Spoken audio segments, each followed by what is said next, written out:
What's up, you guys? Sean Ross Sapp, managing editor, FightfulWrestling.com. You can go there to get all of your wrestling news, more wrestling news than anywhere else. We have exclusives, we have podcasts, we have videos, interviews, a little bit of everything over at FightfulWrestling.com. We also cover MMA and boxing over at Fightful.com. Check that out. Did an MMA podcast today. This show brought to you ad-read free by FightfulSelect.com. That is our premium service. Maybe Fightful Wrestling isn't enough for you. Maybe you need more. You need dozens of more shows. 205 Live, NXT, NXT UK reviews. Maybe you want Impact, Ring of Honor, New Japan reviews, independent wrestling reviews. You want some more exclusives from me in podcast form, injury updates, contract updates, all that at FightfulSelect.com. All I ask of you, go over there, type that into your browser, FightfulSelect.com. I'm sure we have something there that will interest you. And because we hit a subscriber goal, Jimmy Van has to sing Stephanie McMahon's theme song. It is lit, as the kids say, or they were as of at least a couple of years ago. That kind of echoes my sentiments about tonight's SmackDown live show. But a little programming announcement. I just shilled you that FightfulSelect.com service. How about this? Wednesday night, after the NXT program, you're going to get a review from Mr. Warren Hayes covering 205 Live, NXT, NXT UK, and it's free to non-subscribers. Preview edition, hot dog. Warren, are you excited? Because you're right here, right now. I'm super excited. I might even have to wear a tie or something. That's how excited I am. Yeah. Wow. You'll also be joining us Saturday as Jeff Hawkins will be at the event. Alex, Jeff is truly on the Brock Lesnar schedule. Yeah, he totally is. He just shows up whenevs. I'm waiting for him. I'm waiting for him to get a guy in a suit to cut all his promos for him. Warren is on more of the Ronda Rousey schedule. It's like he's not the full timer that's on all these shows, but there he is every single week.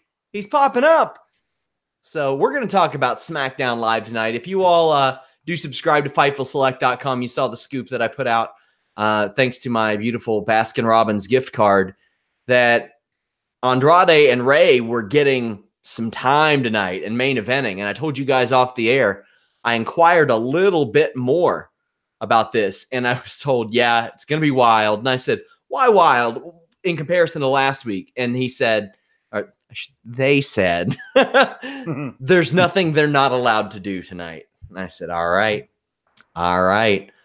Always a good sign. Let's talk about SmackDown Live. My match ratings are up on Select. They will be up in the morning. Becky Lynch comes out, says it seems weird to her that Asuka isn't bothered by not actually beating her for the title. Asuka then joins, does her screaming thing. She's followed by Charlotte Flair, who runs down her history of beating everyone in matches. Now, this was to serve two purposes, Warren, to put over the Royal Rumble match itself and to put over the women's title match. What did you think of the promos that led up to the action?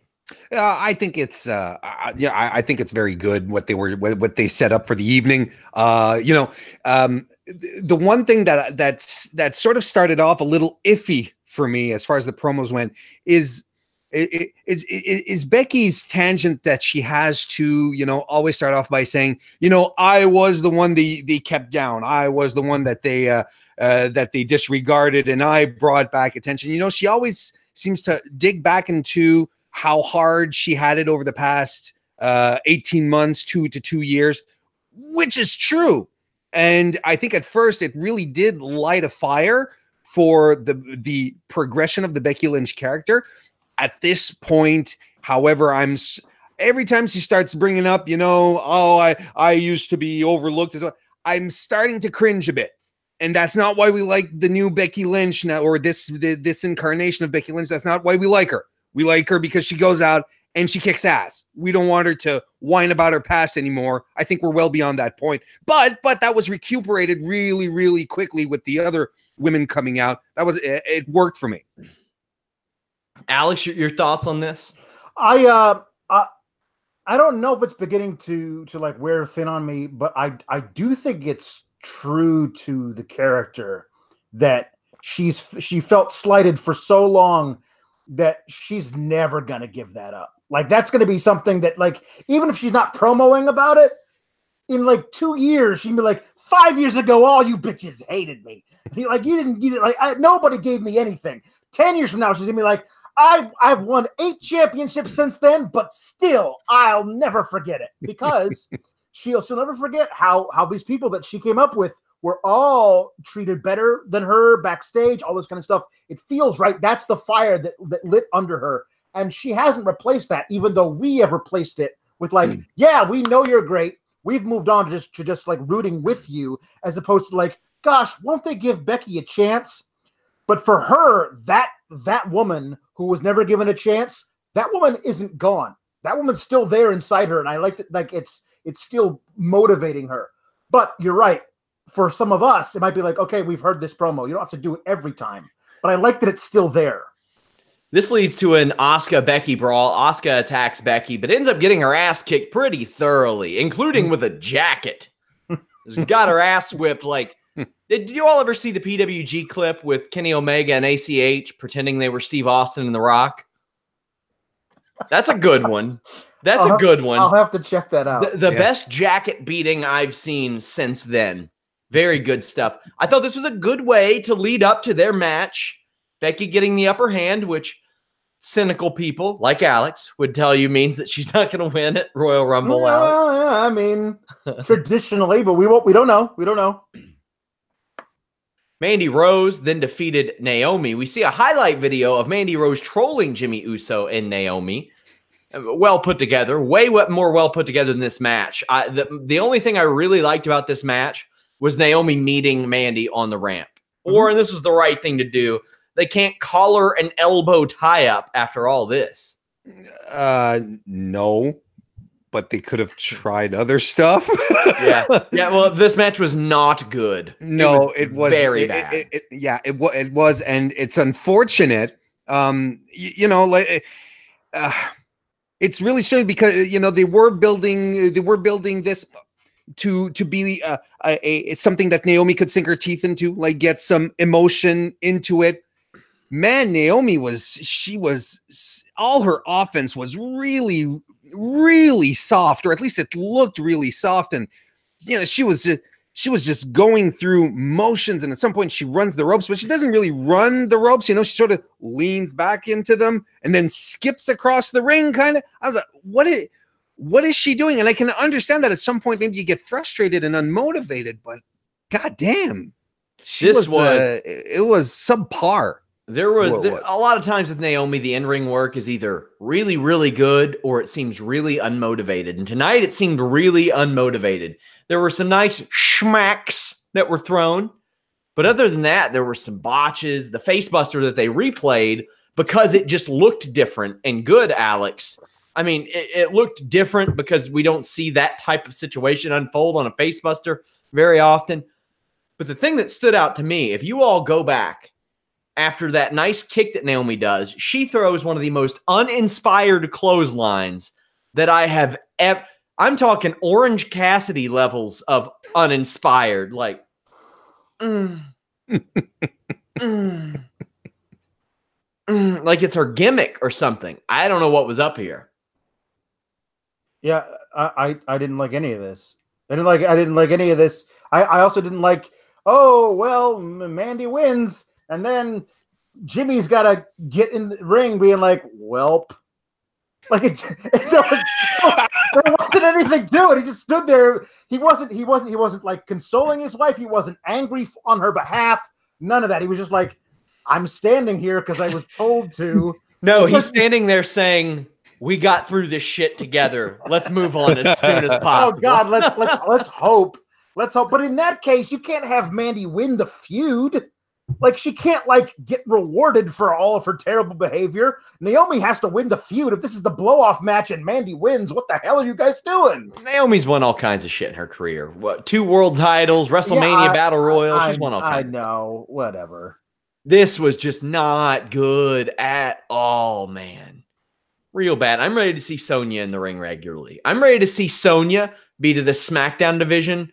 Maybe what Ruby Riott was to the Raw division last year. I would like to see her put in that opportunity as the workhorse, but maybe win some more. Backstage, we see Shane and The Miz getting ready for a match. I think, Alex, that Shane and The Miz should have had maybe a squash match or something against another team, or just a tag team match that explains this. That being said, I love the way this segment ended. We'll get there. But your thoughts on booking Cesaro against Miz?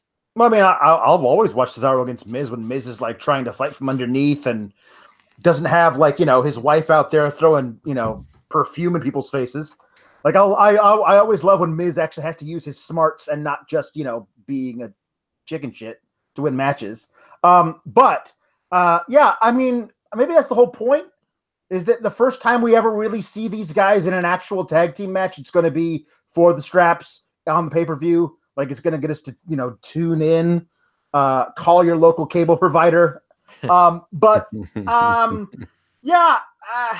listen, I guess what I'm saying is I'll never say no to a Cesaro versus Miz match. I understand that. Yep, I'm cool with that. The match itself, Miz locks in a figure 4. Cesaro gets out and takes over before the break. Back from the commercial, Shane McMahon saves Miz by throwing his feet off of the ropes. Shane then gets sent into the barricade. Sheamus cracks Miz, who walks into a neutralizer, and Cesaro wins. The story of this match, Warren, was Shane McMahon showing selflessness, a rare act of selflessness after, regardless of affiliation, heel, babyface, Shane McMahon consistently throughout his entire 20-year career has been selfish. And this was a rare glimpse of him, like, kind of throwing that away for his partnership with The Miz. But I love the aftermath. Let's talk about what happened in the match before we get to the beatdown. You got it. What did you think of the match, Warren? Oh, what about? Okay, you do want. I thought we were moving around. No, the match was fantastic, and you're absolutely right. That was the story that was being told of Shane McMahon just going right ahead and going all in on this partnership, this improbable partnership between the two. And it was a lot of fun, and I liked how the denouement arrived and how Shane did. Started doing his, or at least set up a crazy bump or two. But I mean, there's something about Shane McMahon taking a bump off of a ring post and then landing on a barricade that just seems, and then being knocked out. That sort of seems a little off. I mean, this guy's flown off of stages, of cages. Hell, he survived a helicopter crash. Right?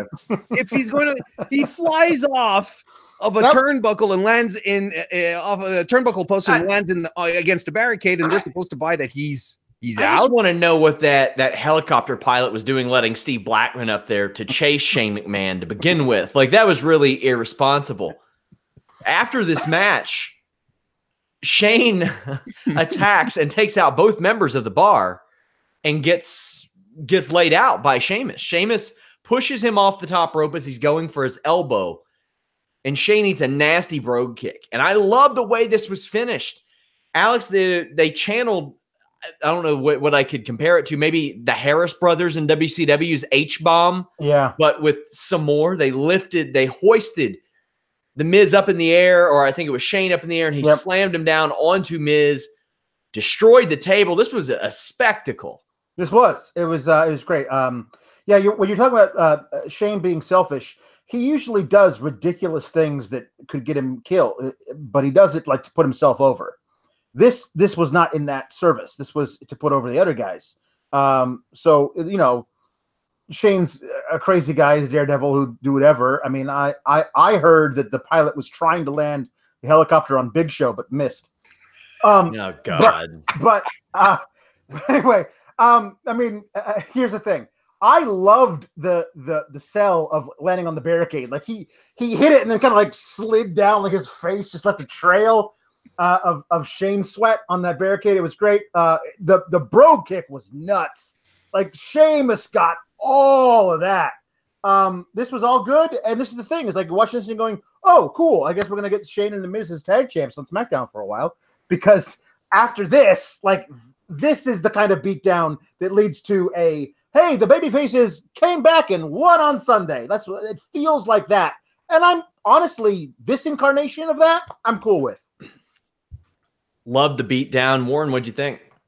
Oh, the post show beatdown, the post match beatdown was fantastic, and it just added to the idea that, you know, Miz and Shane went down together. They were the team at that moment. It wasn't just Miz being laid out.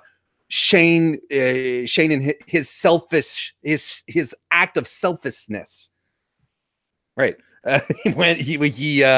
It basically sealed his fate along with his partner. I think it told a great story leading into Royal Rumble. I'm really excited now to see where they're going with this story, because I think we all sort of saw it. We all felt it was going to be telegraphed a lot earlier than this. Oh, Miz at some point Miz is going to turn on Shane like that. But no, they're really stretching this out. They're really setting up the odd couple, lethal weapon kind of duo dynamic. They're doing it in such a perfect way. It's just going to, especially after the promos last week and now this, it's going to break our hearts when Miz turns on Shane. Everybody keeps saying that. I don't know, man. We also see Vince McMahon looking on as Shane and Miz are being tended to. Vince comes out to the ring, brings out AJ Styles and Daniel Bryan.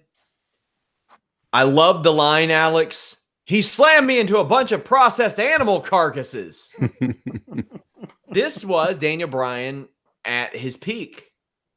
He's doing great work, man. Really, really great work. When he lit into Vince as a member of the Baby Boomers, I stood and applauded.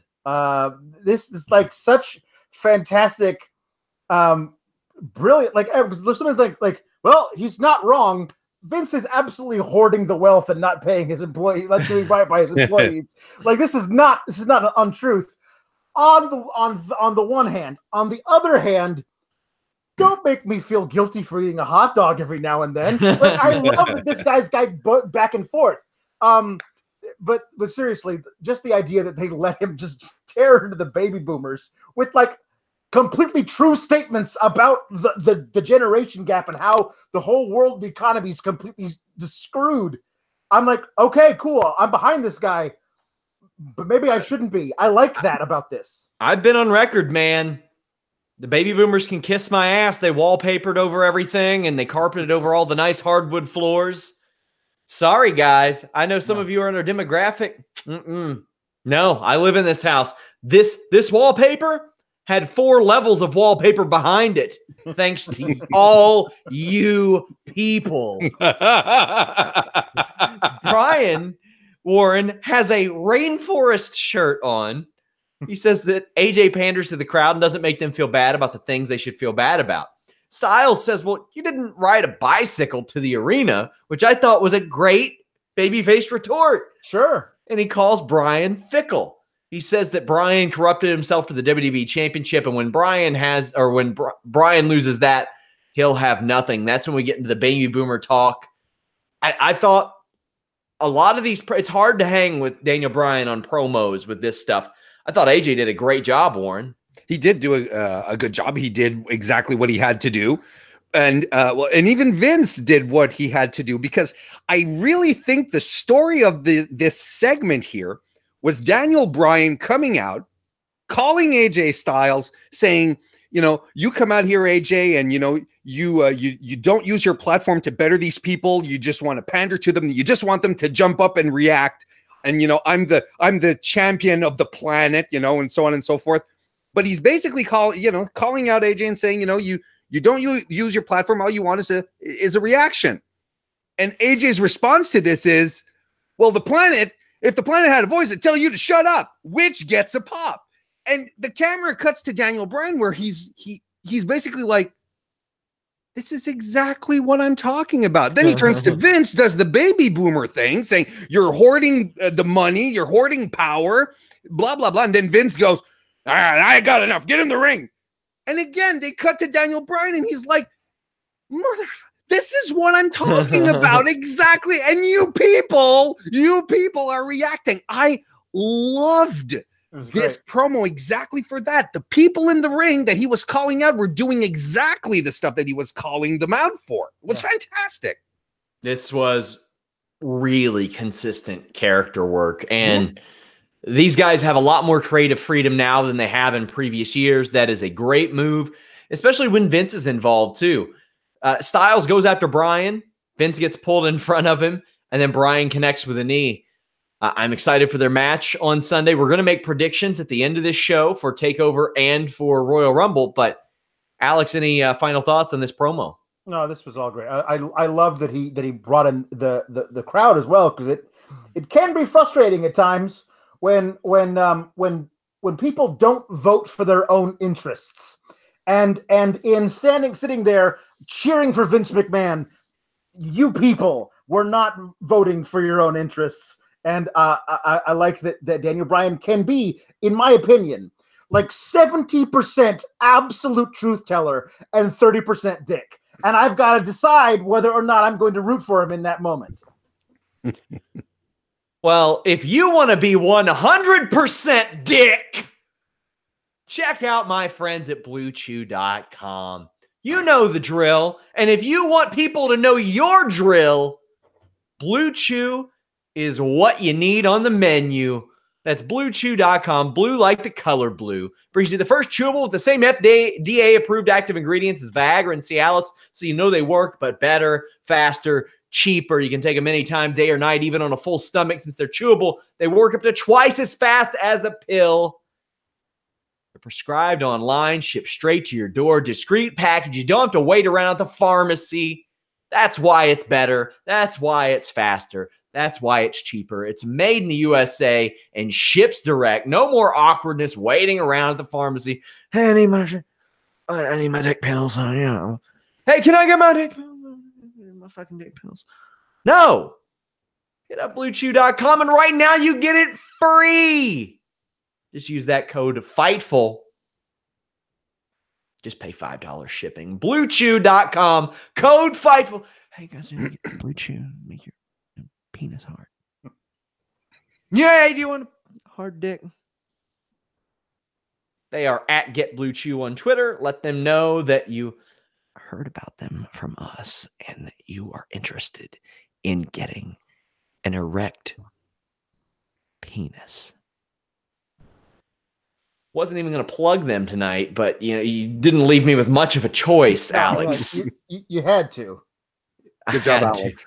Good job, Alex. I mean, I'm just like a great point guard. I set you up alley-oops all the time, and you just dunk them. Yeah. R-Truth is backstage with Carmella. Says he's going to challenge Daniel Bryan or AJ Styles because he doesn't want Brock Lesnar to take him to Sioux Falls City. He also calls Buddy Murphy Bobby Murphy, and Carmella corrects him and says, I think there's a weight limit for the Cruiserweight title. R-Truth thinks that's a fat joke. Carmella then approaches Charlotte Flair, cuts a promo about her chances in the Royal Rumble. Charlotte says the Rumble isn't the tornado, she is. Backstage, New Day are also studying Royal Rumble tape. Tony Chimmel makes a cameo. A welcome one at that. Always like seeing him. New Day say if one of them win, they all win. I like that mentality from them. It's not the over and over you see, oh, no, it comes down to me and you, and then you know what'll happen. No, they're just like, if one of us wins, we all win. I do like the fact that they pulled up the fact that every Royal Rumble season they get asked the same question. I did like that, just as a little insight. Never split up the New Day. Never split them up. Yeah, even if they have singles runs, I think they should be associated. They should still be a stable. Sure. They encourage Kofi, who was a little worried about his fantastic saves ending. We'll make predictions on that later. Alex, anything on these 3 backstage segments? No, these are all very good. I like Carmella, like, just coming out and being really confident, because she should be. She's earned that. I like Charlotte being more confident. R-Truth is funny. And the New Day is great. The Schimmel thing was really, really spot on. Like, again, keep these guys together forever. They should retire at the same time so they all go in to the Hall of Fame at the same time.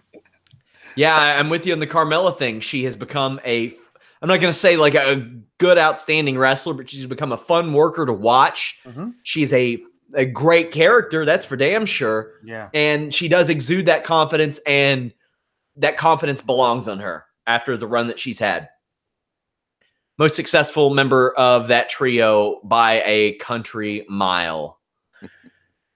Samoa Joe defeated Mustafa Ali. Now, this was set up by this awesome 205 Live style Mustafa Ali promo, Alex. Now, I know you've already taken your Blue Chew, but my God, I don't think you needed it. I mean, hey, I'm just saying, you don't have to need Blue Chew to use Blue Chew. It is an enhancer. You got yourself enhanced when you saw this promo, didn't you? Didn't you? I did. I did. Hose me down. This was so great. But the main thing about it is that he was doing this kind of stuff on 205 Live a year ago. In the tournament leading up to WrestleMania. It was what made him such a fan favorite of people who watched that show, the 12 of us. And like you couldn't help but love this guy. Like, he was out there on his own damn time. He goes home for the weekend and he's recording these promos, writing them himself, producing them himself on his damn cell phone. Like, he made it work. It was an identifiable part of his character. And then that kind of got pushed aside, and we didn't see those as much anymore over the summer and beyond. But the idea to, like, he's bringing that back, doing it again. He's doing tonight the thing about the eyes. That was an echo of his very first one he ever did about Buddy Murphy. Like, it's different, but it's the same basic idea. But to do that with the full force of WWE's production team behind him, to be able to, like, use the thing of, like, enhancing Joe's eyes and, like, doing all that amazing stuff. Like, this is the kind of promo this could be a synonymous with who Mustafa Ali is as a character. And if you decide to bring this thing in and let it be part of him, there's no limit to how far this guy can go. And we gushed a bit about this, you and I, Alex, on Twitter, right? Yeah. About the promo, and you're right about the, having the production value of main roster behind him, but it wasn't overproduced either. No. Like, it really, really felt like one of these promos where the one that he did in the Pours of Rain. You remember that one? Yep. Where it was just everything. It was so just drowning. This was fantastic. It felt exactly like it's supposed to feel like Mustafa Ali. And I think you guys brought it up a couple of weeks ago. One of the things that I think that Mustafa can deliver is the authenticity. When they were doing when they had these vignettes about him, or this one interview segment where he was talking about his past, being a police officer and so on and so forth, that kind of stuff Fox is going to eat up.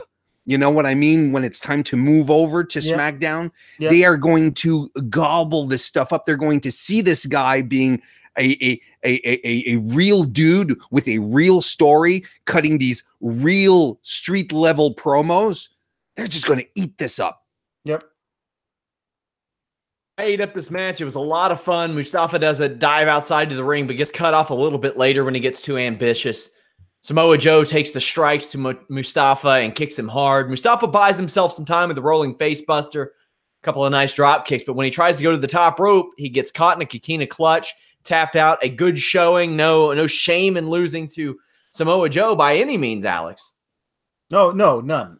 This is the thing too, is it's very much in line with the WWE's long form storytelling of usually smaller guy, newer guy goes up against more established, larger dude, and they have a series of matches where the smaller guy first off gets attacked before the first match, so he never actually gets the chance to be in. He's beaten down. Then he comes back and says, "No, I know I can beat you." Goes in and actually almost beats him. But the older dude is a veteran and he's smarter and he takes advantage of just being in the right place at the right time to get the win. That repeats itself, usually to a fault, over and over and over again before the younger guy finally gets a victory, usually through some kind of fluke roll-up or something. But I feel like there's a progression here, and I would not be surprised to see Mustafa Ali eliminate Samoa Joe from the Royal Rumble on Sunday, which only then furthers this storyline beyond. I think that there's so much potential in how you can build Mustafa Ali as a part of your brand and your company through this Samoa Joe feud if they decide to do it. Warren, your thoughts on this segment and this match? I thought the match was. I was actually expecting Mustafa Ali to pull this one off. I really was thinking that he was going to make it, and it would have served him well. I don't think Joe would have suffered all that much because Joe isn't. He's not a big match winner. He's not the guy who's been pulling out the wins. But I think everyone is well served. No one looked weak. This was a good match. I think it made sense for Joe to go over, and I'm with Alex. I think this has a culmination at Royal Rumble with Ali tossing the Samoan guy over. If you want to get your culmination on, visit BlueChew.com, code Fightful. 2 out of 3 falls, Rey Mysterio versus Andrade. Damn it. I'm so used to seeing that name isolated with Jessica Andrade in the UFC that it's really messing with me. Zelina banned from ringside for this match. I was telling you guys on Twitter ahead of this, there were going to be at least 2 or 3 spots that 10 years ago would have been spot of the year in WWE. That happened. First off, Ray jumped from the second rope of the corner inside the ring over the top rope and does a Hurricane Rana. I got to get me some of this back alley stem cell treatment, guys. Can we start a GoFundMe or something? Like, my knees hurt, guys. I sit in this chair all day. I need it. Andrade catches Ray with a drop kick and gets caught with a code red. Of course, you get the timely Mariano Rivera reference from Corey Graves because you have to. Both men end up yanking each other off the top rope, and Andrade gets the first pin with a super power bomb, Warren. Super. Wow. Yeah, that was really cool. And what I liked about the pin here and the subsequent one as well is that both of the first pins, and I don't want to go too far ahead, but both of them came across as really credible. They're both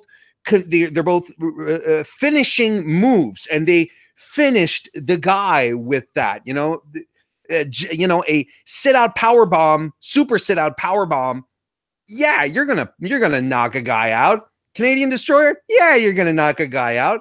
So that's what I really liked about it. It felt credible, and you can't remove the fact that you can't take away the fact that Rey Mysterio is so fantastic still at his age. It's ridiculous the stuff he does, and I was talking about this last week on Twitter with what he pulled off. I had one guy on Twitter tell me, well, if he keeps patting his knees, his butt and his thighs, he can wrestle for years. And I'm like, nah, man. No.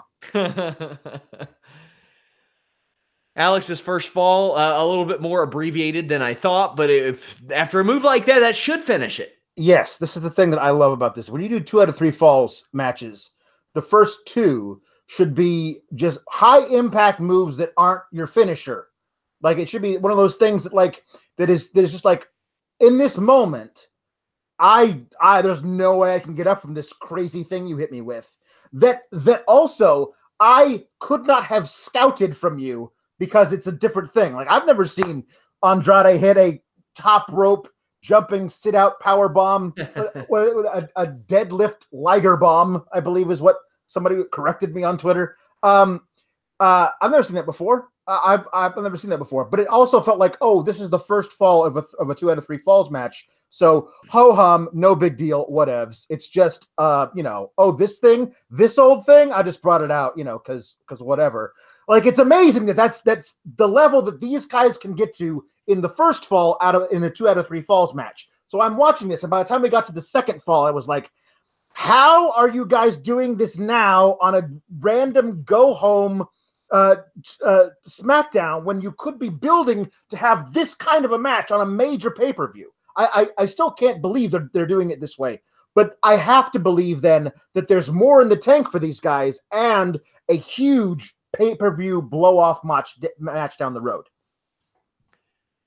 Andrade follows up with a slingshot powerbomb, but then Ray gets a pin with the insane Canadian Destroyer. Now, Kyler on our Fightful Wrestle account said, and I thought this was a good point, usually I hate seeing the same moves in every match, but this was the story of each of these matches, Warren.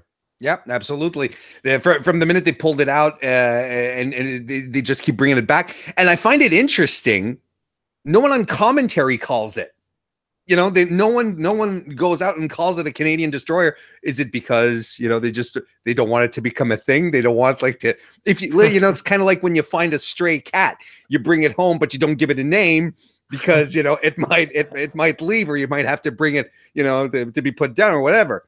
God damn, you went dark with that. Well, I mean, you know. Jesus Christ. Yeah, but Warren, what if the cat has rabies? It's a hypothetical story. Make a happy ending, Warren. Well, the happy ending is giving it a name, and then it becomes part of the family. Well, or you I'd find love the another Canadian Destroyer to be a part of my family. You're talking to a guy who has literally taken in and rehomed dozens of cats. You find them another home. Or Warren, the stray cat shows up at your door. You don't want to give it a name because you don't know what's going to happen. And the next day, this five-year-old little girl shows up at your doorstep with a cat's collar and says, "It's Prissy. Prissy, my kitten is missing. Did you find Prissy? Oh, you found Prissy!" And you get to give Prissy back to the little 5-year-old girl, and she goes away. And you think to yourself, "I just did a good deed." That's a much better ending than like. Damn, I'm glad you became available. Come on. The point is that you don't give it a name if you don't want to get attached to it. Is my point. Yeah, I've heard about people doing that with pigs on their farm. So, I mean, hey. And you still eat the bacon, Sean. I do. Anyway, where were we? There was a commercial break, and Ray does, and follow this if you can, a baseball slide sunset flip powerbomb into the barricade. Warren, this one was a nice surprise. Yeah, it was. And again, it just goes to show, you know, Rey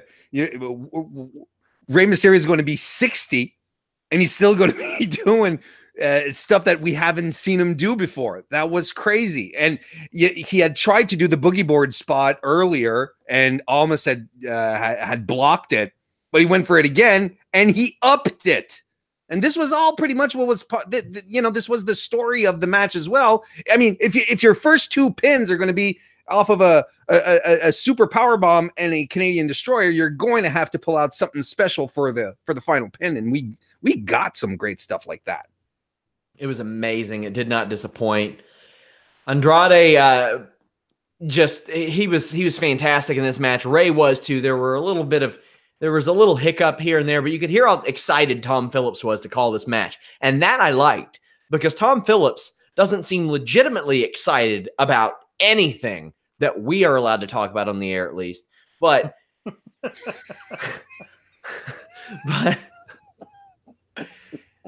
back in the ring, Ray pulls off the West Coast pop, and the reaction that Tom Phillips gave that West Coast pop was perfect. Yeah. He was like, "God damn, how'd he do that?" Yeah, it was nuts. And I was like, well, wasn't that impressive? But I'm glad that you thought it was, because that adds to the match to me. Andrade pulls a rope hung triangle. He catches Ray outside and power bombs him into the post.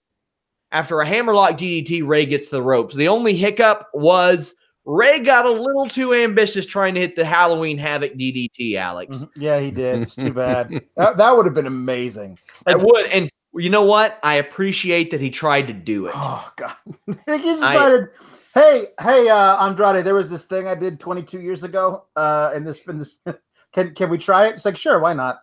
That was amazing. But I love that also, this is how you recover from a spot that's blown like that. You don't decide to go back and redo it again, WWE NXT UK guys. You decide, let's move on and we'll do something different. And what they did instead was that Poison Rana, which was nuts. So I'm fine with that too. Like, these guys work so well together. You can tell they have a great connection, even though, you know, I don't know how many matches they've had against each other in their careers, but this was pretty amazing. Warren, your thoughts when you saw that spot? I mean, it's a very familiar spot, one of the great matches of Ray and Eddie's career, and he did go for it. And I think it would have been it just dawned on me as you talked about Eddie, earlier in the match, you had Andrade who was doing the Eddie Guerrero swagger, and was called out as such. Maybe this was the setup for it, just to call back to that moment. It was fantastic. And the Spike Hurricane Rana afterwards, and the West Coast pop, honestly. When was the last time that I don't remember the last time we saw Ray do it. I mean, it's been a while, even though it was his finisher, so on and so forth. But I mean, it has been a while. It was a nice throwback. And it's interesting that now, as many veteran wrestlers, as they've advanced in their careers, their old finishers are no longer finishers. Yeah. They can't finish the matches anymore with them. But this was fantastic. It was so good. So at the end of this match, Ray gets caught after a 619, and Samoa Joe attacks both men. Yep. Alex, I want to know your thoughts on this finish before we get into what happened afterwards, because they told a great story in the ring. You had the crowd hooked. It is one of those instances where competitive wrestling in the ring tells the story and gets them over. Joe ended that, but Joe is a heel, so you do want to kind of get that heat from him. I can't believe I didn't see this coming, because to me, the idea let's have a 2 out of 3 falls match between Rey Mysterio and Andrade to close out the go-home show for the Royal Rumble. It doesn't make sense. Of course, they're going to devolve into every man for himself this Sunday, only on the WWE Network. Of course, it's going to become that, but I didn't see it coming. Maybe because we'd already seen Samoa Joe earlier in the night, but I certainly didn't see it coming. But when Joe was out there doing that, especially because he was like, I don't care who you are. I don't take no prisoners. That's me. I'm Samoa Joe. And I also love the idea, you can convince me this is possible. Samoa Joe is absolutely a last 4 in the Rumble type of guy. So who knows what can happen when you get to that level. And then they ruined it. But to add on to that, though, what I really dug about the whole thing here is that it is how it ended up being Royal Rumble hype without having a match where, oh, look, they're throwing themselves off. They're throwing the others over the top rope because these are Royal Rumble rules, Mercifully, yeah. We didn't get any of that. Well, besides the women's thing yesterday, but we didn't get any of that this year, and that's good. That's what I was going to say. Aside from, I said it first. All right, well, go. All right, we'll talk then, man. Do your talking shtick. Randy Orton showed up quite literally out of nowhere and hit an RKO.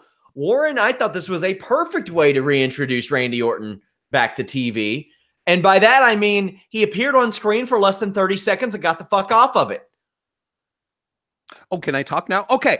Yes. So basically, yeah. And is he coming back as a babyface because he got the reaction, the RKO? He sort of kept the RKO out of his heel arsenal because he knows it got a pop. He came right in, hit the pop on the big heel of the evening, which is Samoa Joe here for destroying the Mysterio Andrade match.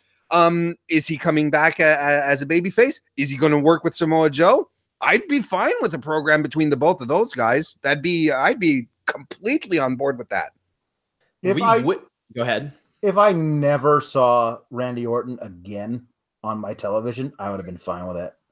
I feel like I've seen everything he can do, and for me, the only thing he has left is the RKO out of nowhere. That's the only thing that he has left that I care about at all, and I care about it this much. That's it. So the idea that you would use the Andrade versus Ray 2 out of 3 falls match to build to, whoops, maybe there's this guy that we didn't give a chance as possible Royal Rumble winner, to build to, oh, Randy Orton, maybe he'll win the Royal Rumble, when and there's no chance in hell that Randy Orton's going to win the Royal Rumble. And if they actually have Randy Orton win the Royal Rumble, my God, WrestleMania is gonna suck. so like I was kind of upset that it was that way that they had to do it. Like reminding all of us that Randy Orton still exists. Okay, great. I kind of blissfully forgot about him, but I'm also, as you can tell, not the biggest Randy Orton fan. Well, I'm a big fan of Fightful.com, and we will have live on-site coverage of Bellator 214. That's Fedor Emelianenko against Ryan Bader, and it's Jack Swagger's MMA debut. That is this Saturday. I'll do a recap at some point, but we have NXT TakeOver Phoenix Saturday night. We're going to go ahead and make our predictions ahead of this show. Reminder, Wednesday night, free on Fightful.com, a preview of the FightfulSelect.com service. Warren Hayes' midweek review is up. NXT UK 205 Live. But Warren, first, I want your thoughts. Cassius Ohno, Matt Riddle, who wins? Matt Riddle is going over again. I'm really happy that Cassius Ohno, that they gave something to do with Cassius Ohno. And I think that it's a perfect pairing. It has been a really good pairing so far between them both. If they can just really go at each other and slap the hell out of one another, I'll be really happy. But Riddle's definitely going over. I am inclined to agree. Alex, your thoughts? Riddle will win. Hopefully it'll last longer than 7 seconds. Because I think these two guys can put on a clinic together. But I'm on record saying that if they wanted to build the entire company around Matt Riddle, they could do it.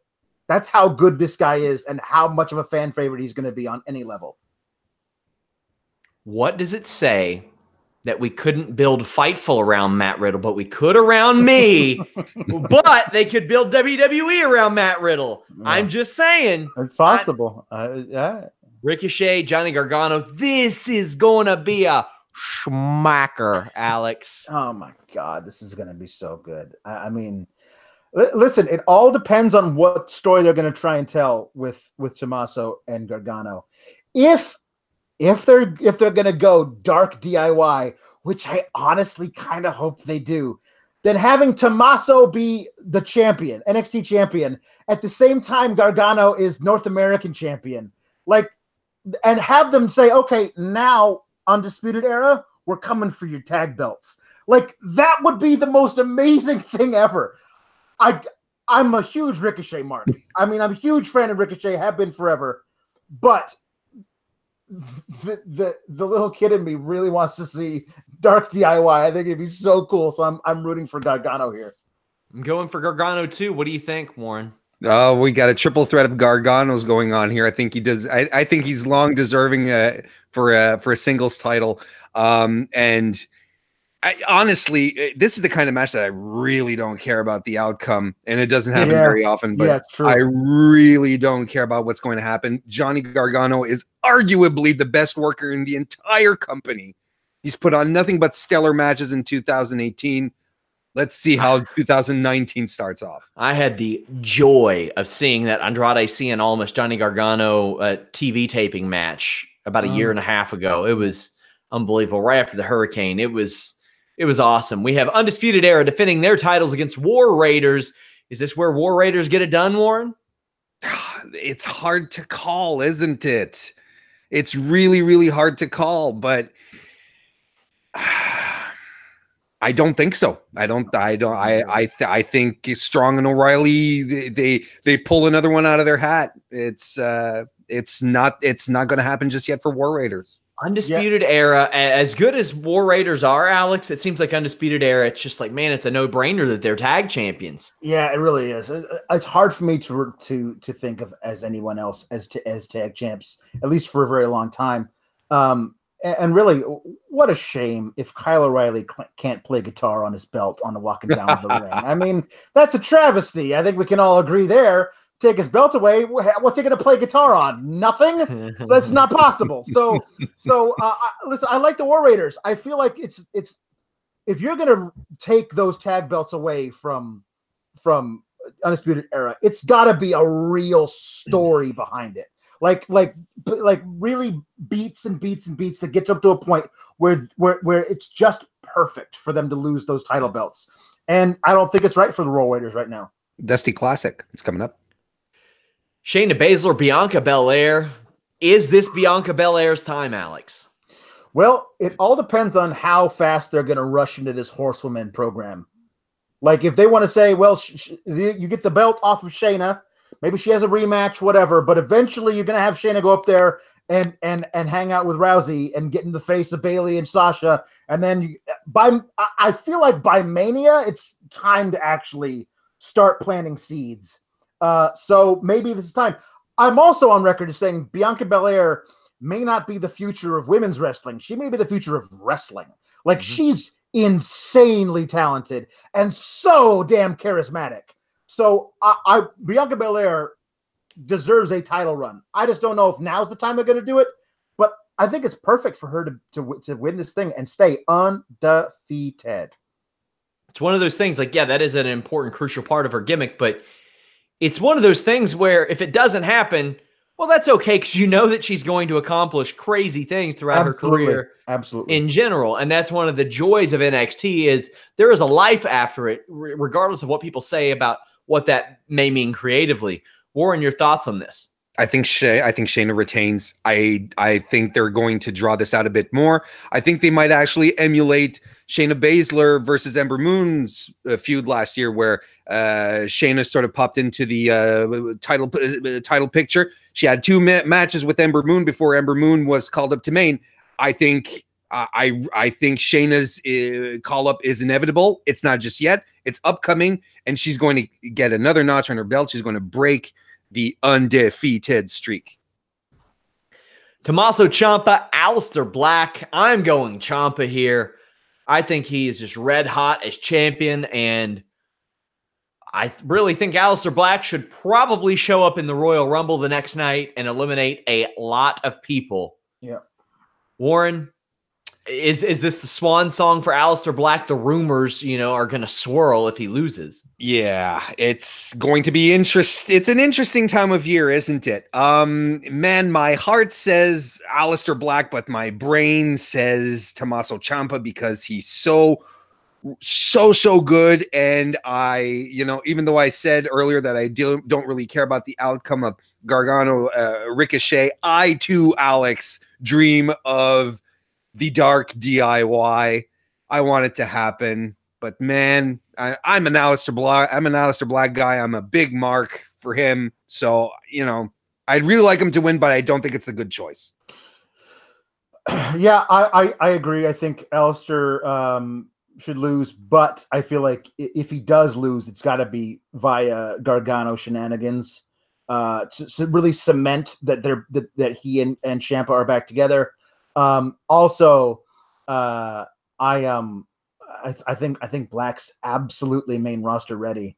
And the weird thing about it is I could absolutely see him losing this match, showing up at the Rumble, eliminating a bunch of guys, maybe even winding up in like the final 6, final 5, something like that. And then debuting the next night on Raw and immediately getting a major program before we ever see EC3 in a match. Like EC3's been like in promos on those damn video packages for it feels like 6 months, and you could absolutely see Aleister Black just leapfrog him. I mean, I could see it happening. NXT TakeOver Phoenix, followed by WWE Royal Rumble 2019. Coverage gets started at 5 p.m. Eastern. Join the live chat on Fightful.com, you guys. Chase Field, Arizona, or Chase Field in Phoenix, Arizona. You guys can watch the pre-show on Fightful.com. Of course, the show itself is on the WWE Network. Rusev, Shinsuke Nakamura, United States Championship match. My question is, who gives a shit? First off, who cares, Alex? They've not been on TV. Why does the U.S. title exist? I mean, since Shinsuke's had it, they've done, nothing with it. Rusev got it, and we're all happy for Rusev. Rusev should have it, and he hasn't been on TV. And the one time he's on TV is like, oh no, my wife fell from a height of 2.5 feet, and now she might be in a coma. Like, this is ridiculous. I want Rusev to win, and then I want Rusev to actually do something. Like, use the title, be a champion. That's a novel idea, right? Warren? I think Rusev's going to hang on to it, but that's pretty much all we have to say about it. You know, you talk about the U.S. title. To me, the last person that I really remember having the U.S. title, the last champion I remember is Kevin Owens. You know what I mean? With the new Face of America thing, that was fantastic. In the meantime, I'm really struggling to remember Bobby Roode had it, right? Seems to me like I have trouble remembering the lineage at this point. It's kind of sad, but you know, Rusev is probably going to retain this one. Up next, The Bar defends against Shane McMahon and The Miz. Do Shane McMahon and The Miz get it done, Warren? Yeah, they do. I really think they do. It's the feel good storyline that is going to lead into the gut punch of the road to WrestleMania. I think everything has been set up perfectly. The promo that they cut last week, I found was absolutely fantastic, where they started to bond for real. And then, you know, what happened this week, you know, with both of them going down as a team, getting the life kicked out of them. Yeah, they're going to rise. They're going to defeat The Bar. They're going to become the champions. But oh boy, someone's going to get mad. Alex? I'm picking the team of Shane O'Miz. Oh, I like that. I am too. I think it's a pretty solid bet. Ronda Rousey, I think, is a solid bet against Sasha Banks, but I also think this match is going to be really awesome. But I'm very interested to see how Ronda Rousey does against this style of worker.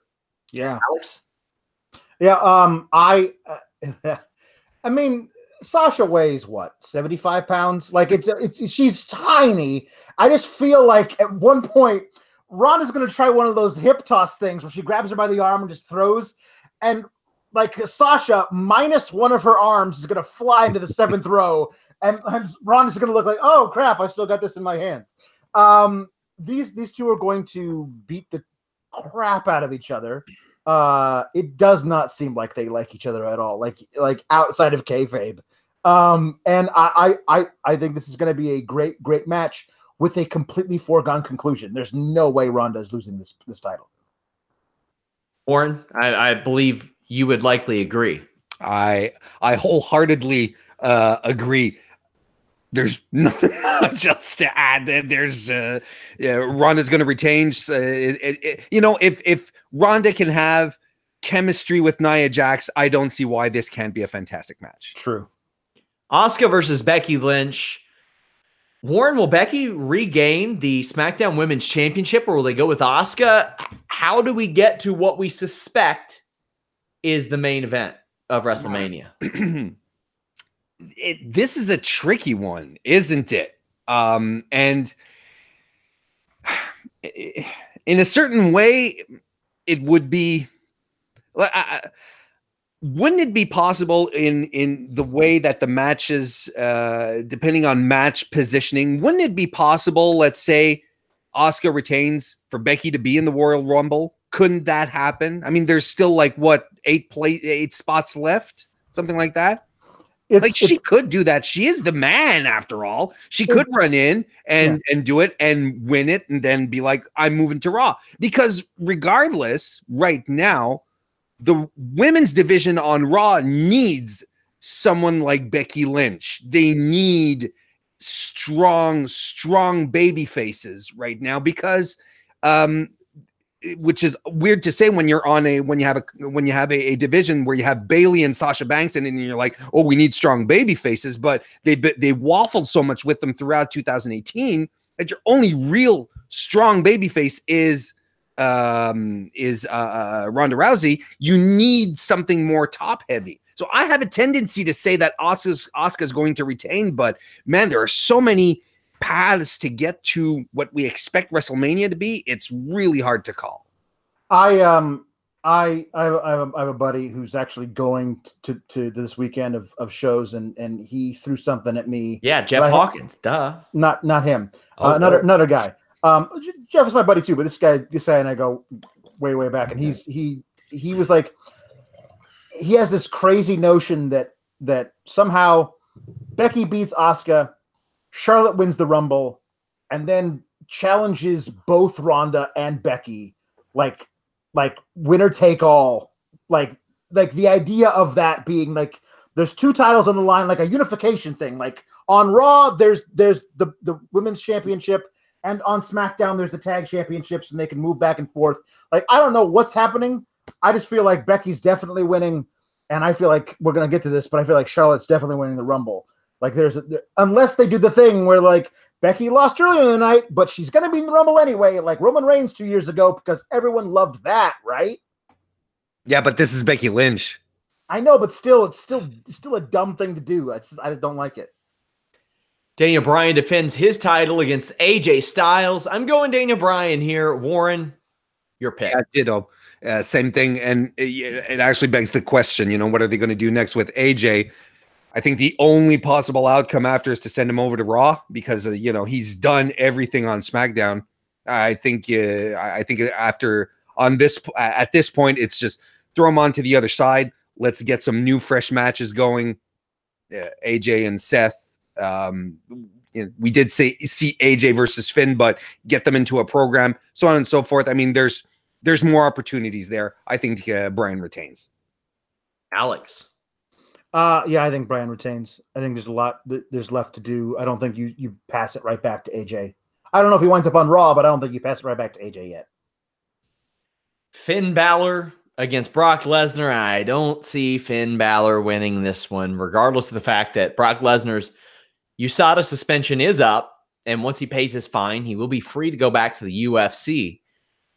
Warren, am I alone in this, or do you think Finn Balor is going to crush Lesnar and emerge victorious? I don't think he's going to crush him, but I think that the ending is telegraphed with everything that happened on Raw last night. Oh my God. Vince McMahon in the ring with two of the biggest guys on the Raw roster. Everyone's saying, you can't do it. You can't do it, Finn. There's no way you're going to do it. Man, and Vince out being clear. No, I don't believe in you. You can't. I don't believe in fairy tales. This is not going to happen.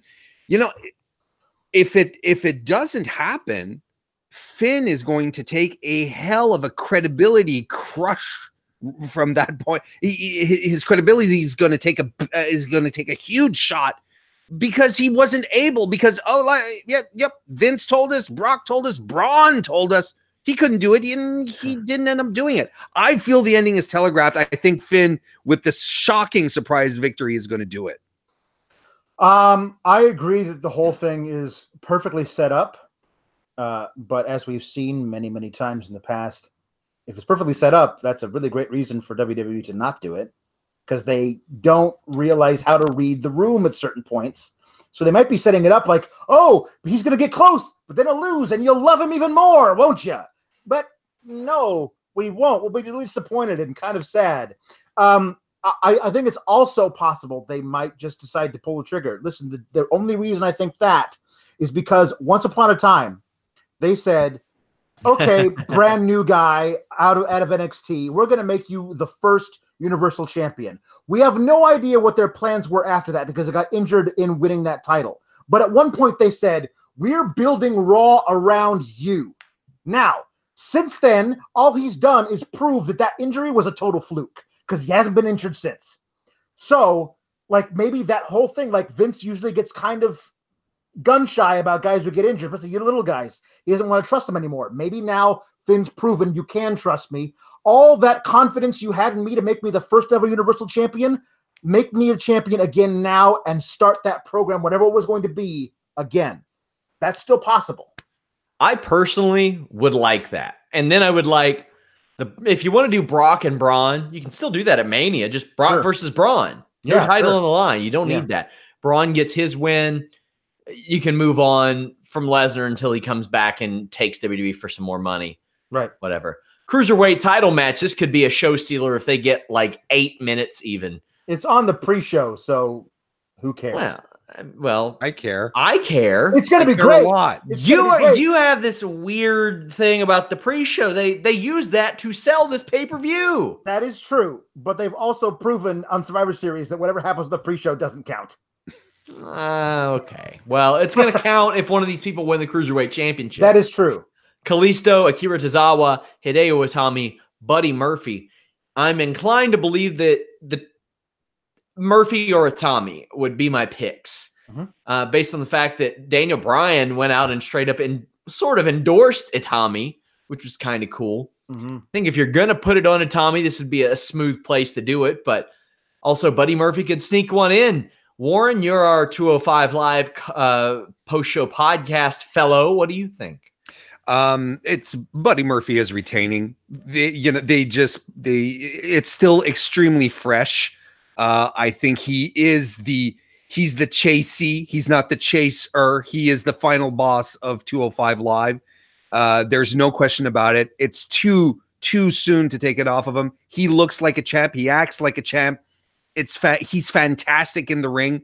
It's definitely not time. I will say though that it is really cool to see the Fatal 4-Way with three other guys aside from Murphy that haven't necessarily been in the championship rotation. Kalisto, Tozawa, Itami. 2 out of those 3 guys have already been Cruiserweight champions, but they've been out of the picture for such a long time during the age of Alexander.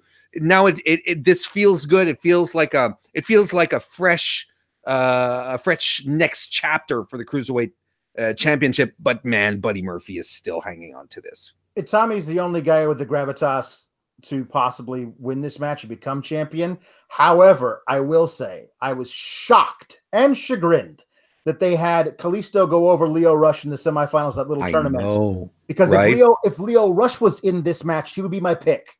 Because how great would it be to have him walking down to the ring with a purple strap around his waist next to Bobby Lashley with the Intercontinental title as a walking, talking advertisement for 205 Live every night, every Monday night on Raw. But instead, they had Kalisto in there, and Kalisto is the least likely guy out of those 4 to win the championship. So it's Buddy Murphy. Buddy Murphy's absolutely winning this match.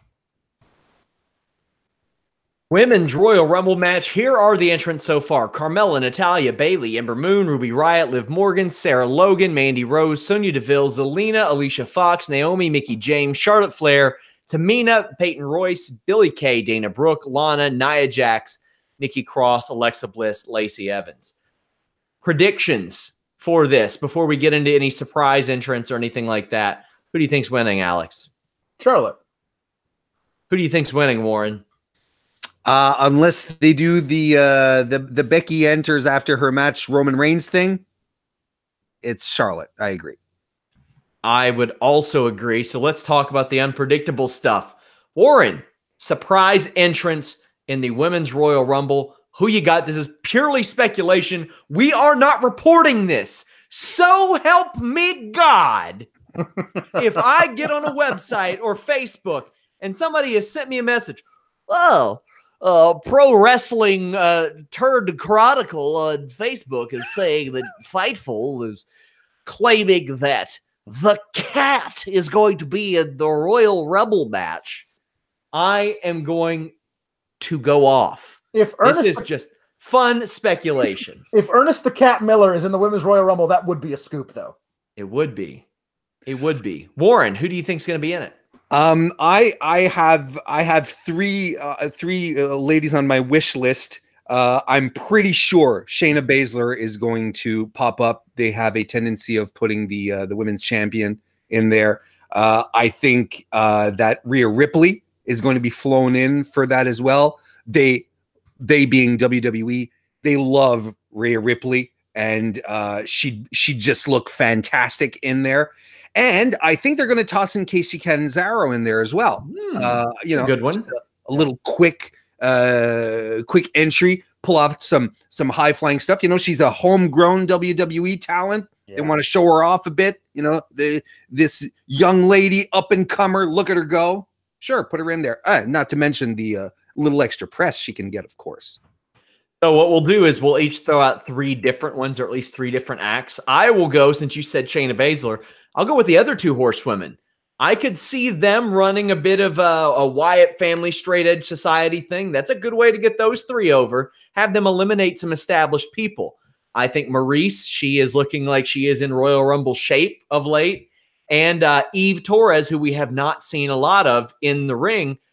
And I would like to see a few Eve Torres matches. Now that she is well-versed in jiu-jitsu, I would love to see that. Those are three of my hopefuls. Alex, what about you? Yeah, Rhea Ripley. I love her. I think she's great. She absolutely could stand up next to Nia Jax and make it look really impressive. Like, I feel like if she eliminates Nia Jax by herself, like, there's your advertisement. Hey, you can watch this on WWE NXT UK, that kind of stuff. Way to follow the rules, Alex. Yeah, I know. You've ruined it. You've ruined it, damn it. And here we go towards the end of this 70-minute show. WWE Men's Royal Rumble. Here are the entrants. R-Truth, Drew McIntyre, Kofi Kingston, Big E, Xavier Woods, Seth Rollins, Jeff Hardy, Samoa Joe, Lashley, Ambrose, Cena, who is likely not going to be there, Elias, Jinder Mahal, Andrade, Rey Mysterio, Mustafa Ali, Baron Corbin, Apollo Crews, Titus O'Neil. This one seems much foggier, Alex. Yeah, especially since Braun hasn't been announced for it, and he's my pick to win it. Like, I mean, it's so weird that why wouldn't he be in the Royal Rumble? The fact that you haven't announced it means that he counts as a surprise entrant, which is ridiculous. Like, obviously he's going to be in it.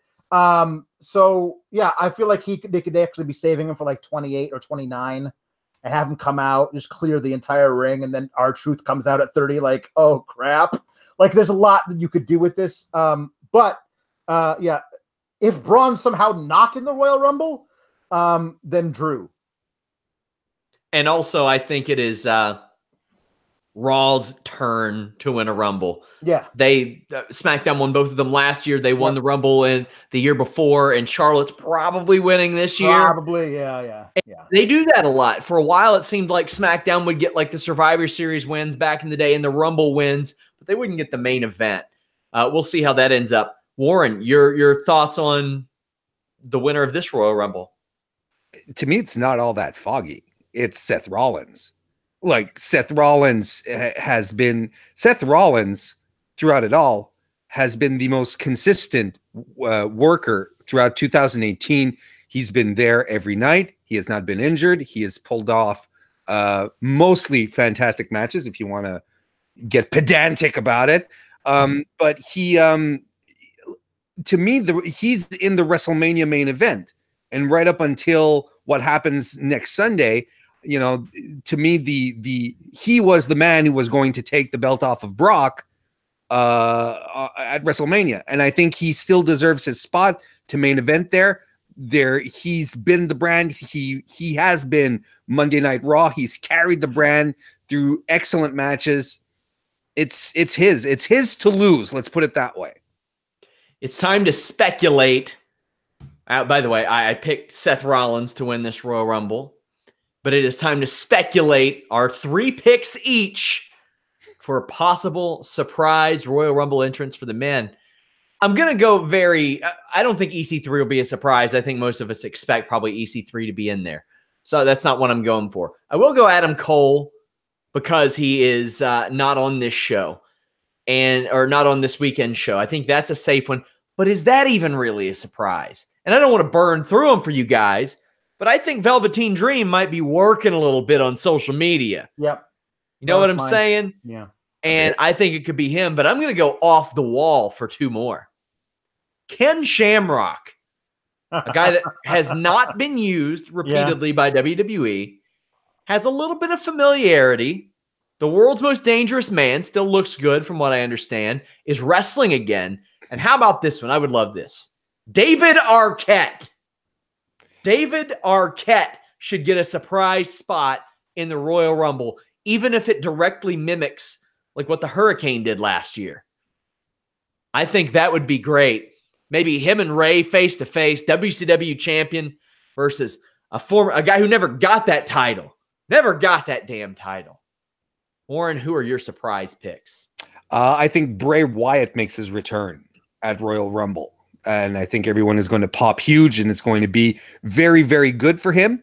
I think they're going to bring in the longest reigning title holder in recent WWE history, Pete Dunne, to go have a tussle around in there as well.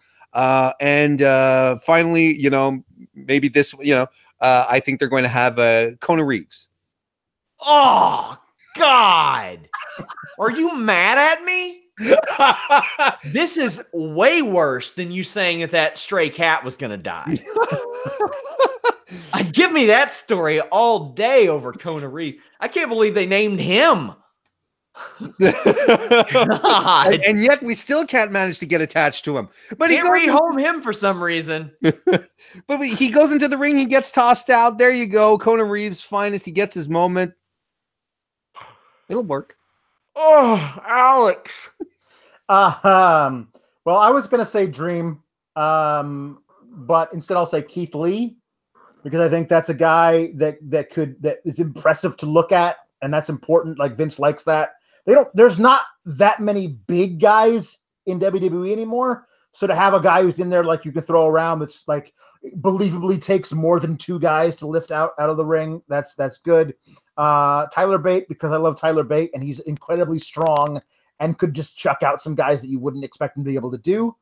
Also, I'm just going to say that I hate when old guys or women who have no chance of actually winning a title shot come back. Tyler Bate doesn't have a shot. No, but I mean, at least he's currently signed to the company. Like that's fine. Like you could showcase your products that you have on David TV. Arquette is a former WCW champion. Ken Shamrock was a UFC champion. I agree. Piss it's true. off, mate.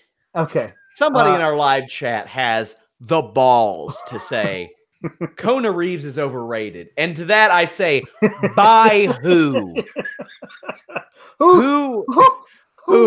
Who's rating him? Who's taking the time to rate him?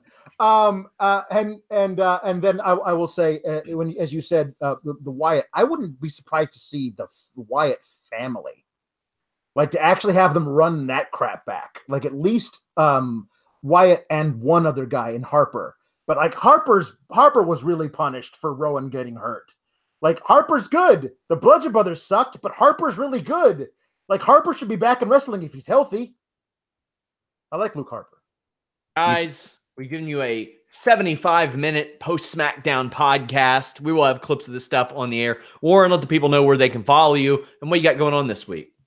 Oh, man, what do I not have going on this week? Tomorrow on Fightful Select, NXT 205 Live, NXT UK recap show over on my YouTube channel at youtube.com/Mr. Warren Hayes. I'm going to have my own predictions show. I'm going to have Royal Rumble. I'm going to have Anthony from the Smart to Death podcast who's going to be joining me. So that's going to be a cool time. I have my predictions show on Friday for Takeover Phoenix. Saturday, I'll be joining Sean back here. And we're also going to be recording a new episode of The Division with Kristen Ashley, Laura Morrow for the brand new Fightful Women's Wrestling podcast. That's going to be a lot of fun. Very well received. Lots of kind words from wrestlers in the business about that. Laura, Kristen, and Warren are coming at you with that. We've got Bellator coverage this weekend, NXT TakeOver, Royal Rumble, the Listen Ya Boy, Wednesday, 3 p.m. Eastern. Can't forget about that. We have a ton of content for you. On Select, I've got my Fightful Report podcast tomorrow, Q&A podcast this week. It's wild. Leave us a thumbs up, subscribe, but visit FightfulWrestling.com. We're out. Oh, wait. Alex, you doing anything this weekend? I'm going to be on the TakeOver podcast and the Rumble podcast. In between that, I'm probably going to be shoveling my driveway 7 times. We're out.